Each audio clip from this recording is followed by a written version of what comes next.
नमस्कार दोस्तों, मैं जितवाहन कुजूर इतिहास विषय के कुछ महत्वपूर्ण टॉपिक को लेकर चर्चा कर रहा हूँ।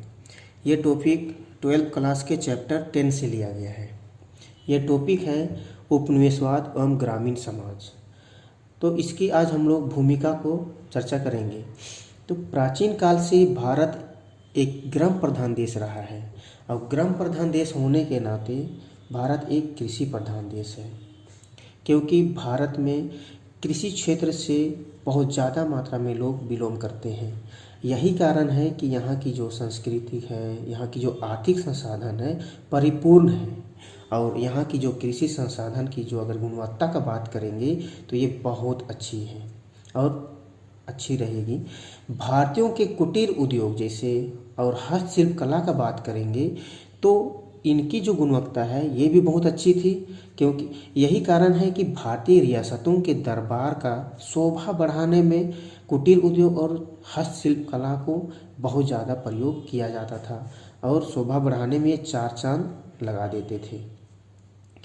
ग्रामीण समाज ने भारत के आयात और निर्यात में बहुत ज़्यादा मात्रा में भूमिका निभाई थी, क्योंकि जितना भी भारत में निर्यात की जाने वाली वस्तुओं के कारण ही विश्व का सोना चांदी भारत में एकत्रित हो रहे थे।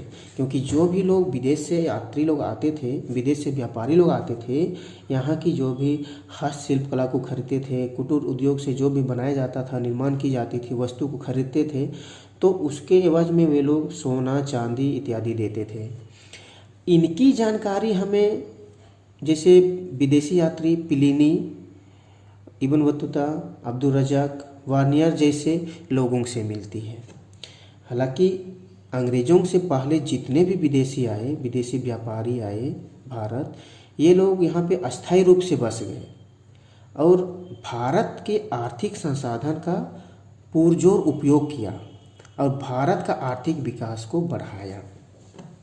जैसे दिल्ली सल्तनत हुआ, मुगल साम्राज्य हुआ, ये लोग आए भारत में व्यापार करने के लिए और यहाँ पे अपना साम्राज्य को विस्तार किया, यहाँ पे अपना राजनीतिक विस्तार किया और यहाँ का आर्थिक विकास को बढ़ाया।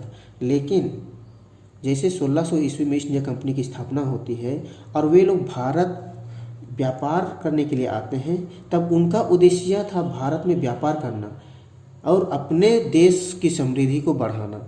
लेकिन जैसे वे भारतीय ग्रामीण समाज का बारीकी से अध्ययन करता है, तब उनको भारतीय प्राकृतिक संसाधन पर लालच आ जाता है और वे लोग भारतीय प्राकृतिक संसाधन पर अपनी लालच को बढ़ाए और यहाँ पे अपना व्यापार को आगे बढ़ाने की कोशिश की। तब उन्होंने देखा कि अगर भारत में हम लोग राजनीतिक विस्तार कर दें तो यहाँ पे सबसे ज़्यादा मुनाफा हो सकता है।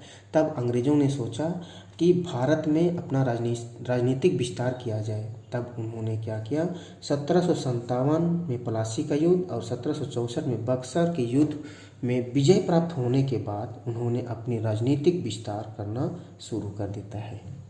हालांकि 1750 ईस्वी में ही ब्रिटेन में औद्योगिक क्रांति शुरू हो गई थी और उसके लिए कच्चे माल की आवश्यकता थी, जो कि भारत से उनको प्राप्त हो रहा था।